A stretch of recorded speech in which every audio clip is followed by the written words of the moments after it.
sa'yo. Ang gusto ko lamang kasama ka. Tumanda.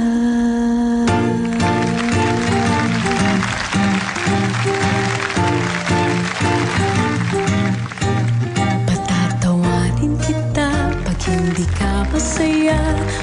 Pupuhatin kita pag nirayuma ka na. Okay, sarap isipin kasama kang tumanda. Ipipili ng balot pag mahinang tuhod. Ikukuhat ang gamot pag sumakit ang likod. Okay, sarap isipin kasama kang tumanda. Sasamahan kahit kailanman. Mahigit kumulang di mabilang 30 araw sa isang buwan. Umabot man tayo ng 3,001. Loves na loves pa rin kita kahit pungi-pungi ka na. Para sa'kin ikaw ang pinakamoging papa. Okay, sarap isipin kasama kang tumanda.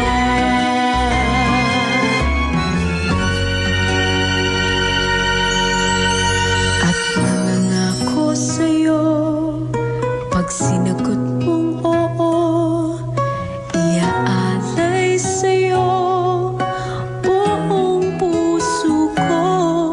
Sumang-ayon ka lamang kasama ka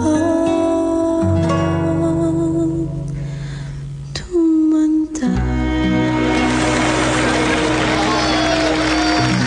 Will fight Vong?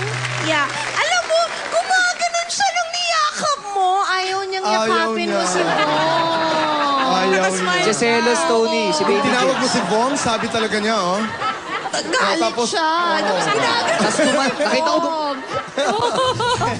Yeah. That's a song which is part of your album. That's actually part of Vong's album. Is Yung it anong pa? album mo yun? Okay. nasa Don Romantico album. Yun, siya Ganda. talaga yung unang umawit ng kantang yan na sinulat ni Christian Martinez. Yes, Siya rin sumulat ng Pamela One, lahat. Catch Totoy Me. Bibo, lahat. Okay, it's a nice song.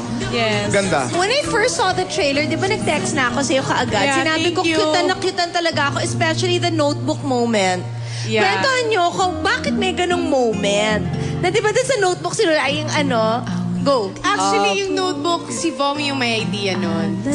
Tapos parang nagustuhan ni Direk kasi totoo nga naman na sometimes mas personal kapag nagsusulat kaysa text. Yes, Oo yes. naman. Oo naman. Kaya in-style lang namin, parang modern din. Parang text din yung pagkakasulat namin. Oo, Yan, sabi ko na sa'yo sa'yo, eh. Tony eh. Gusto ko yakapin eh. At ang sabi lang niya, sorry Vong ha, pero akin O, si tinan mo ah. Sorry din, Baby James talaga. ha. Sorry kanina Baby James kasi hindi ko kalain natatawagin ako. Pero ayan, ngayon at least kayo na magkatabi. Pero Vong, na. wait, you were saying about the notebook? You were saying? Ayun, Tito Boy, kumbaga kami ni Tony dun sa movie, mas minodern lang namin yung pagkakasulat. Parang ginawa lang namin na text yung pagkakasulat dun sa mga notebook. Okay, pero this is a romantic comedy. Yes. Diba? Kasi Are medyo... you neighbors?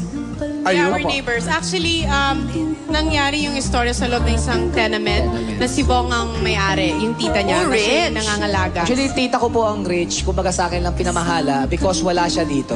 Tapos sa kababata, ako ni Vong, nakatira ako sa tenement, and may sumpa yung family namin, and everyone knows about that, na wala nakaka-reach ng Ng 25. 25. Yes. Wala nakaka-reach ng 25 years old. Lahat pumapanaw. The movie will start on my 25th birthday. Kumbaga yung last remaining hours ko. Tapos doon papakita kung paano. Naiikot yung story. Oo, paano may papakita ni Vong sa akin na kung Paano ba gaano niya- magmamahal ang isang lalaki kung yung mamahalin niya Mawawala mawawala. Ay halos isang araw na lamang ang isang araw, no? Kasi Yes. 25th birthday. Yes. Isang araw na lamang itatagal.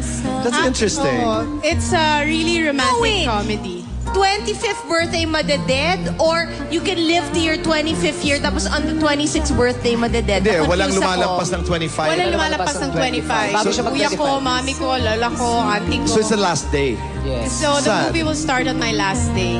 Yes. Pero alam niyo ba na... Pero siguro naman di ka madedead. Utang na loob naman. Ah, Baby hindi James. ako. Abangan natin sa pelikula. Actually, itong movie na to, grabe yung mga twist na mangyayari. Yung Siya na lang turn of madead. events. Siya na lang. Kasi Para kay Baby James, di ba? Madedepress Baby yung anak James, ko. anong mararamdaman si mo? Baby James. Nasaan siya? Kung halimbawa hanggang 25 lang si Tony, may kaya mo, Baby James? Oo. Hindi daw, hindi niya kaya. I don't like no. Oo, he doesn't like the idea that you'll go at 25, di ba? Hindi, alam mong maganda kasi sa mga pelikula ni Kathy ay, totoo yan, naiiyak ka at natatawa ka at the same time. At tama si Chris, there's certain scenes in the movie na parang, alam ko to. Dahil kung hindi man ako ito, may kakilala akong... We're playing a game. Magpapahula kayo sa amin with your kamay yes. jokes. Sige nga, Actually, subukan nga natin. nagsimula yung mga kamay-kamay Ay, ikaw jokes muna, na ikaw yan. muna. Sa'yo. Dahil sa mga biruan sa set. Dahil, Kay Panying, tsaka kay Direk Cathy. oo, lahat Sa yun. doon nagsimula yon. Simula Opo. yan Okay. na in-incorporate na lang sa mga eksena namin doon sa pelikula. Halimbawa, sample nga, hulaan namin ni Chris. Hawakan mo to. Sige, sige. Fix the shirt. Sino to? Or ano to? Gymnast? Hindi. Yan si Pokey. Nililifting at saka tinatapon sa ere ng ASF dancers. Eto. Yan si Pokey, oh. Hindi na Pokey salo. nalaglag na. Oh, ano to? Hindi ko The na... show must go on. Sumasayo pa rin yung ASF dancer. Pero si Pokey nandun na sa floor. Pero nakahiga lang si Pocky. Hindi matay na. Must go Talagang on. poor Pokey. Ang talagang hinulog natin. Tineba natin. O, ikaw naman, Vong. Ikaw Ito, naman, Tito Vong. Boy, ano po ito? Ikaw, sumasayaw. Ako Hindi po. Hindi, ano? Bali, ito yung tatay niya. Bali, anak niya to. Tony, pakihawak nga. Okay. Okay yun, oh. O, next. Ito po, ano po ang mas madikit dito at mahirap tanggalin? Ito pong may glue, may paste, may kaning lamig, o itong may rugby. I don't know what. Ito pong may kaning lamig. Kasi... Ito po natatanggal, ito po natatanggal, ito po natatanggal. Ito po parang... Ito po Why? dito boy, ito po. Oo nga, hindi. May kaning lamig. Totoo. Mahirap po. O, pinag-aralan ko po ito sa England. When we come back, Maggie had another delicious recipe for me. Di ba ang tapa, nakasanayan na natin na it could be beef, tapos si may tapang usame, ganun. But you can make That's it right. healthy. You can use chicken. Huh? Correct. Maggie chicken tapsilog. Sa pagbabalik lang yan ng... Boy! And Chris. Someone to call my Kaibigan, maghanda na para sa isang super-duper big celebration. Big kasiyahan. Big piritan. Big sayawan. Kasama ang biggest and brightest stars ngayon. Buong linggo, punong-puno ng big at bonggang-bonggang surprises. Because it's Boy's Big Birthday Bash, dito lamang sa Boy and Chris. Deal or no deal? Imbitado ka, kaibigan.